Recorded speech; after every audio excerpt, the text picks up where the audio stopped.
മനസ്സിലാകുന്നവരരികിലേ നമ്മുടെ ഹൃദയം നമുക്ക് തുറക്കാൻ പറ്റുള്ളൂ.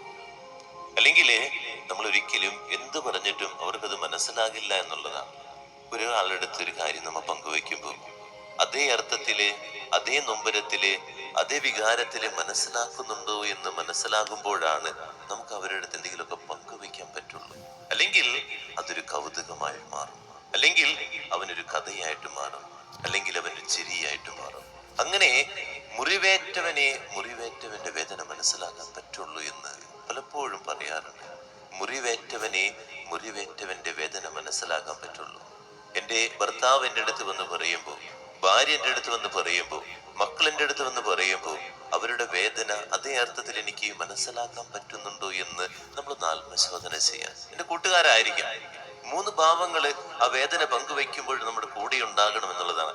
ഒന്ന്, ഒരു എമ്പത്തി, അത് നമ്മുടെ ജീവിതത്തിൽ ഉണ്ടാകണം. ആ പറയുന്ന വ്യക്തിയുടെ സ്ഥാനത്ത് നിന്ന് ചിന്തിക്കാൻ നമുക്ക് പറ്റണം.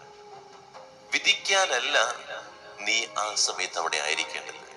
ആ പറയുന്ന വ്യക്തി എന്താണോ പറയുന്നത് കേൾക്കുക, അവനെ ഒന്ന് ആശ്വസിപ്പിക്കുക, അവനൊരു കൈത്താങ്ങായി മാറുക.